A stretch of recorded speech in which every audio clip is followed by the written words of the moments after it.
আলোচনা চক্ৰ হ'ল সেইখন আচলতে ডক্টৰ কিৰণ হাজৰিকাৰ কৃতিত্ব আৰু আমাৰ Indian council of historical research new দিল্লীৰ তেওঁলোকে সেইখিনি সম্পূৰ্ণ দায়িত্ব লৈ পেলাই কণ্ট্ৰিবিউট কৰিছে আৰু স্পনচৰ কৰিছে।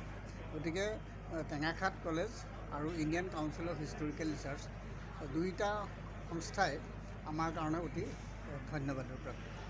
আচলতে সৰ্বভাৰতীয় বুৰঞ্জীত অসমৰ বুৰঞ্জী বা আহোমৰ 600 বছৰীয়া ৰাজত্বৰ বুৰঞ্জী বা লাচিত বৰফুকন আতন বুঢ়াগোহাঁইৰ নিচিনা বিশিষ্ট ঐতিহাসিক ব্যক্তিত্বৰ যি উল্লেখ সেই কথাবোৰ মেইন ষ্ট্ৰীম হিষ্ট্ৰীত ভাল ধৰণে উল্লেখ হোৱা নাই আৰু তাৰ ফলত আমাৰ অসমৰ বুৰঞ্জীখন মেইন ষ্ট্ৰীম হিষ্ট্ৰীৰ লগত সম্পূৰ্ণভাৱে একাষৰীয়াকৈ ৰাখি থোৱা হৈ আছিল।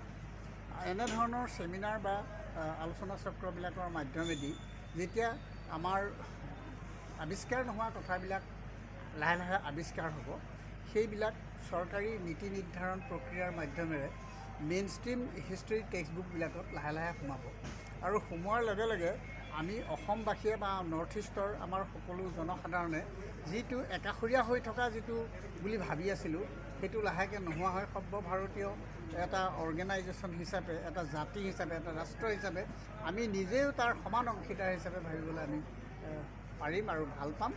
আৰু সেই অৰ্থত আজি যিখন আলোচনা চক্ৰ হ'ল সেইখনৰ মূল্য বা সেইখনৰ প্ৰভাৱ আৰু সেইখনৰ যিটো কৃতকাৰ্যতা সেইটো কোনো গুণে প্ৰশ্নাতীত বুলি মই ক'ব পাৰোঁ।